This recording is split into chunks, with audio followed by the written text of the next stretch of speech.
Bismillahirrahmanirrahim. Assalamu alaikum, dear students. I am your teacher Naveed Anjum Naveed with my grammar lessons, and today I brought adverb for you. Dear students, Frank Palmer in his book Grammar calls adverbs the dustbin of parts of speech.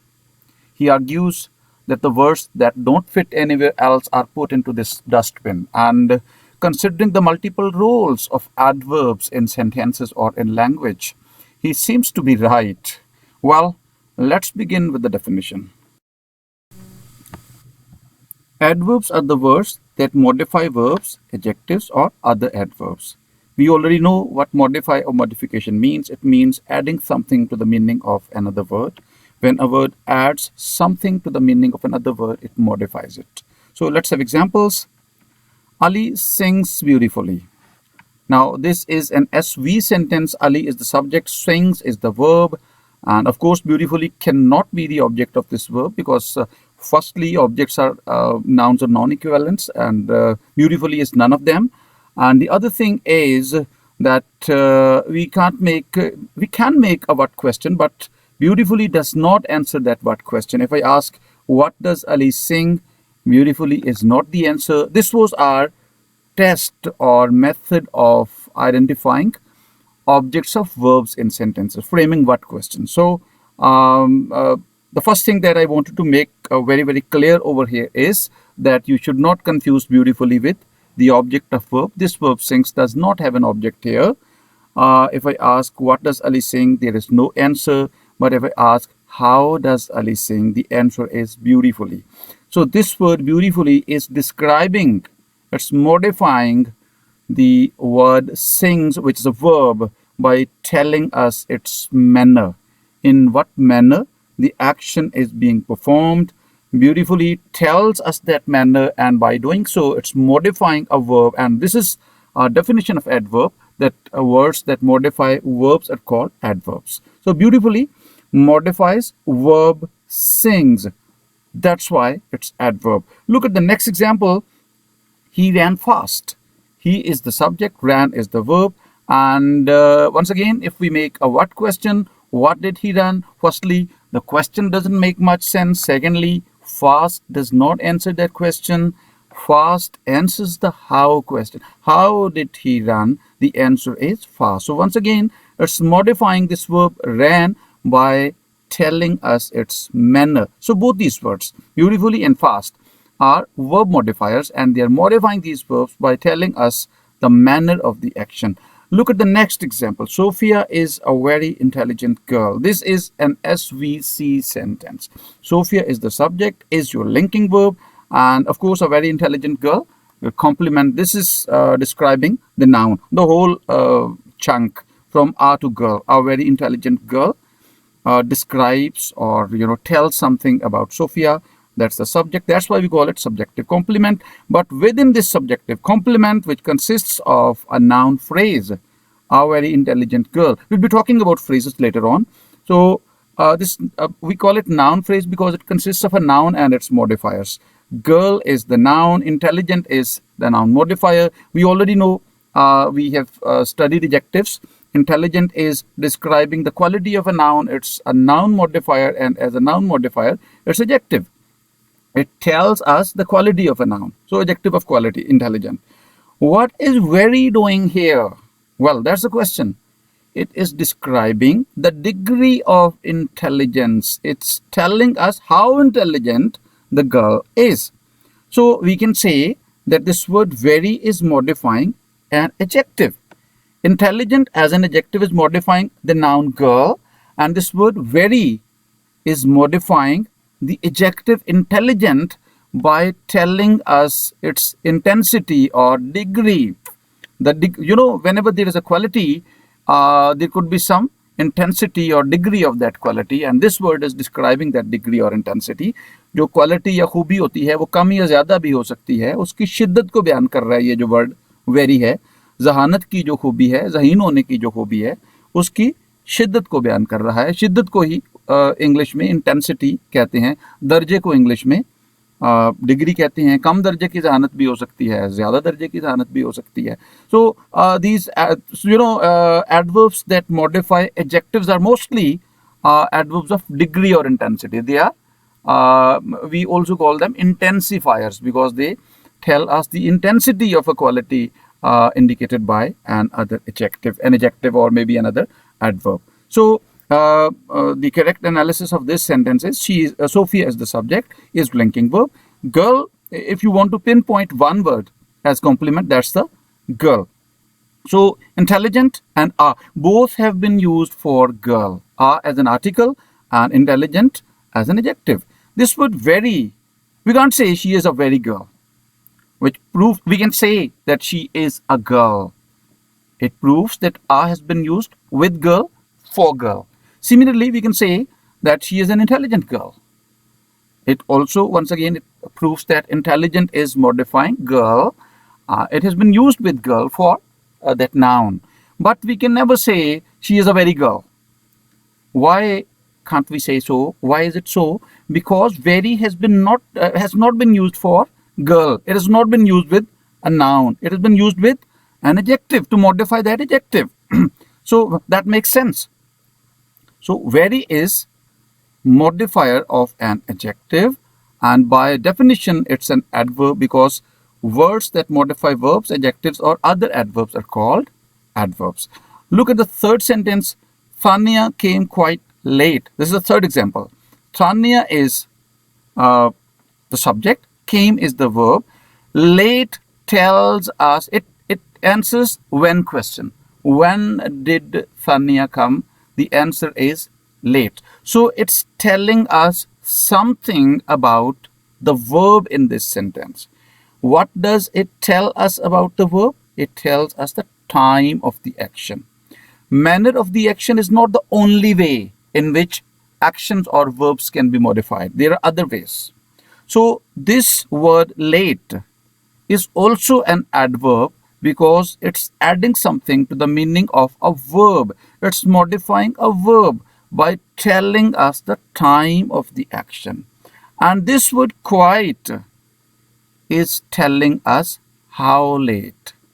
It has got a very similar function to very. It's again indicating or telling us the degree or intensity of a quality shown or indicated by another adverb. So quite is modifying late. Late is an adverb because it's modifying a verb, that's came, and quite is an adverb because it's modifying the adverb late. So all these examples, there are 4 examples. They are proving that adverbs, actually these examples have been given to explain the concept that adverbs are the words that modify verbs, adjectives or other adverbs, and this is how they do so. I have explained the concept, the definition through examples. So let's move on to the classification of adverb. And the first type is adverb of manner. They indicate the manner of the action. The name actually is very, it's making the definition clear. So let's have examples. Nicely, effectively, impressively, quickly. Some common examples of adverbs of manner. They answer how question about the verb in the sentence. He did his homework neatly. We'll make how question. How did he do his homework? The answer is neatly. So it indicates or describes the manner of the action of doing.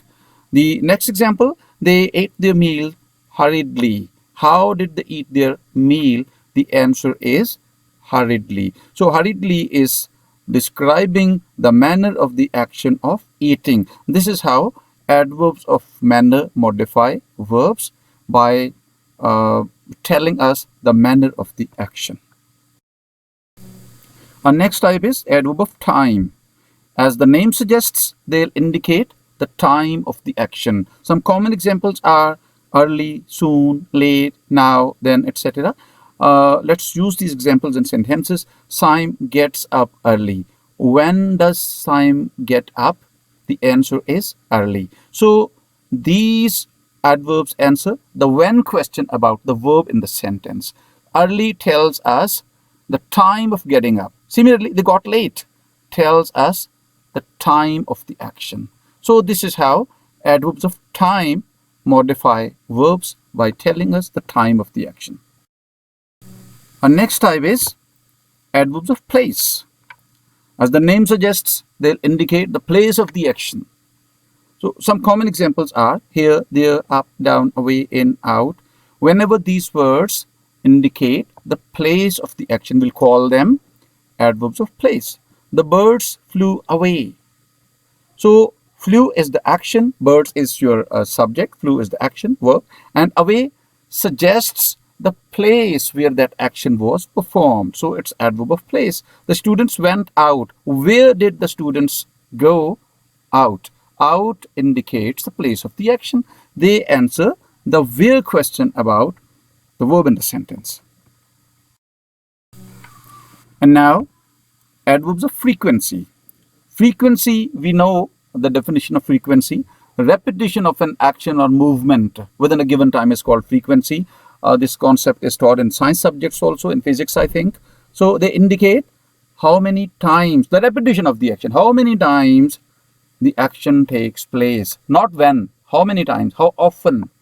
Some common examples are once, twice, thrice, often, always, never, sometimes, usually, frequently, seldom, etc. Let's use these examples, some of these examples in sentences. Husband often comes to Rawalpindi. How many times does he come to Rawalpindi? Often.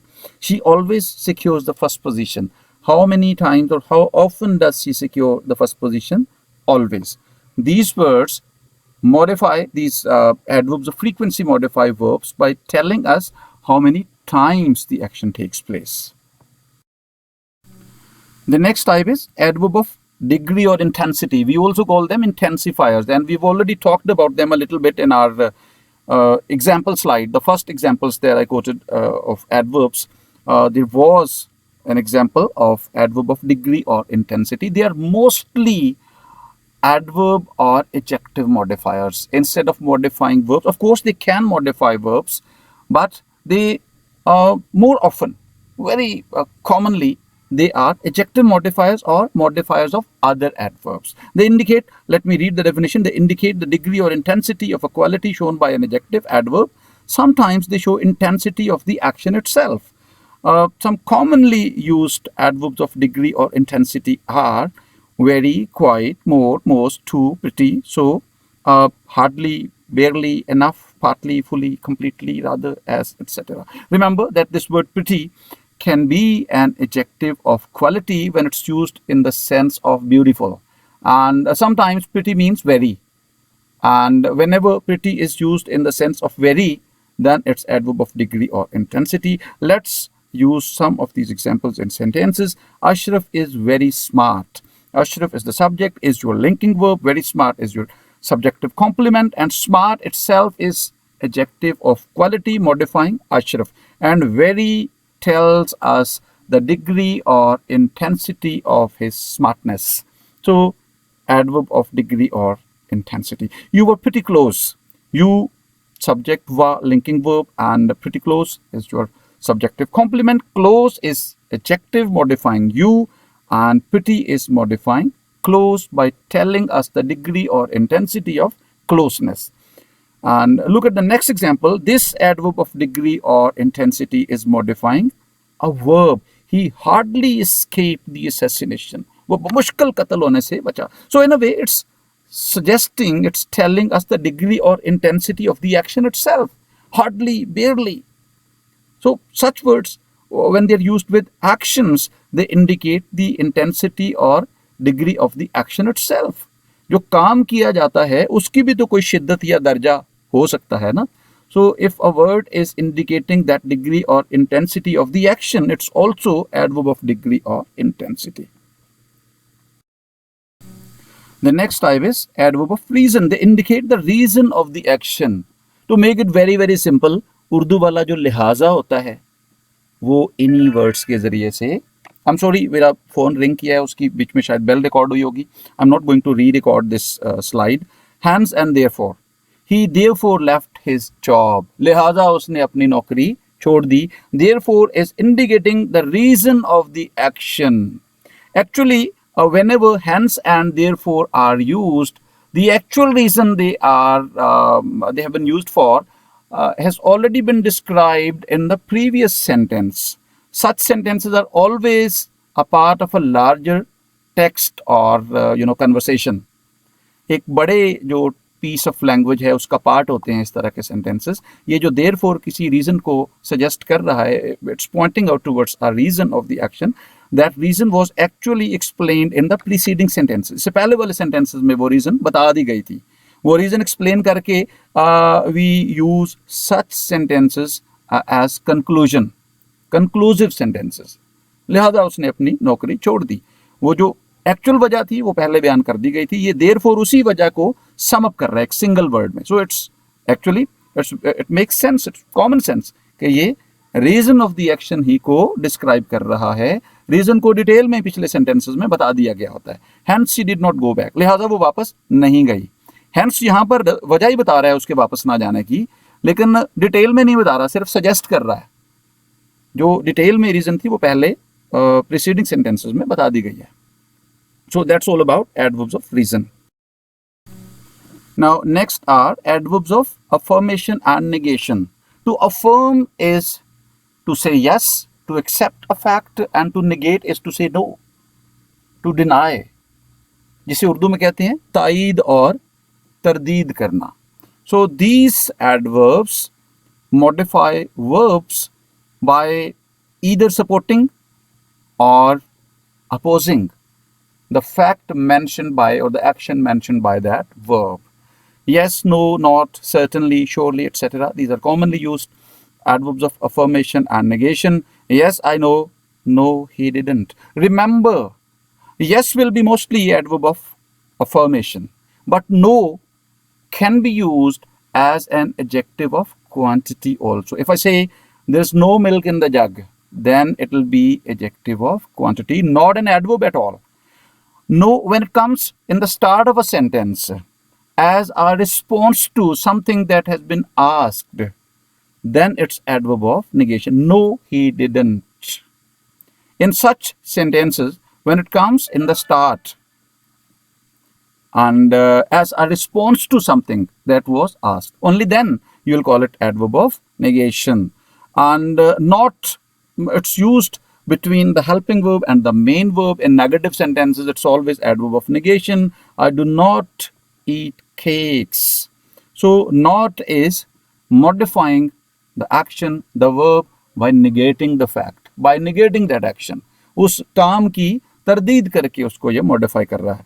She will certainly write a letter to me. Certainly indicates once again the affirmation, काम की, action की, right का जो action है उसकी तायीद कर रहा है, सपोर्ट कर रहा है उसे कि it's going to happen. So basically surely, certainly, not, no, yes, etcetera, whenever they are used as verb modifiers, mostly they are used as verb modifiers, they are modifying those verbs by supporting or opposing, by affirming or negating the action. काम की तायीद या तरदीद करके उसे modify करते हैं. That's why we call them adverbs of affirmation and negation. And the next type is interrogative adverbs. As the name suggests, they must be used in interrogative sentences. And they are where, when, why, and how. Whenever these words are used in questions, they are asking questions about the action in that sentence, the verb in that sentence. Where asks a question about the place of the action. When asks a question about the time of the action. And why, reason of the action, how, manner of the action. They all ask questions about the action or verb in the sentence. Let's use them in sentences. Where did he go? Where asks the place of the action of going. Go is action, verb, and where is modifying that verb by asking a question about the place of that action. When will they start the party? When asks the time of start. How can you refuse? How asks the manner of refuse. Refuse and start and go, they're all verbs. Why did he sleep on the floor? Sleep is an action and why is asking the reason of this action. So whenever these WH words, question words, Where, when, why, and how are used in interrogative sentences. They are asking questions about verbs. That's why we call them interrogative adverbs. And now the relative adverbs. To make it simple, it's the same WH words used in such a way that there is no direct question in them. We'll call them relative adverbs. They hint at the time of the action, or maybe the place of the action, the reason of the action, or the manner of the action within their own clause. Whenever they are used as relative adverbs, you'll mostly have multi-clause sentences. A clause is a part of a sentence with its own SV combination. So I'll explain this concept when we go through the examples and sentences. Let's have examples. I know where he lives. This sentence consists of two clauses. I and know, subject and verb. Where he lives is another clause. He is the subject, lives is the verb. And where is actually suggesting the place of the action lives. That's why it's adverb.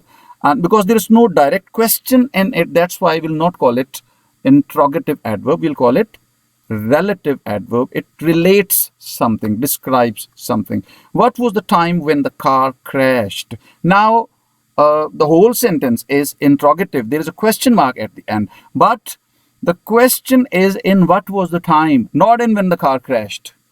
So, even though when has been used in an interrogative sentence, it does not ask the question directly. The question is in what was the time. This is how relative adverbs, the same WH words, are used in questions or interrogative sentences in such a way that they have an indirect question. There is no direct question in them. Even in such sentences, we'll call them relative adverbs. So, to make it very, very short and simple and to the point and easy to remember, where, when, why, and how, whenever they are used in sentences where there is no direct question in them, either the sentence is not an interrogative sentence at all, or the question is somewhere else, not in these words, they are called relative adverbs. Very simple. And now, sentence adverbs.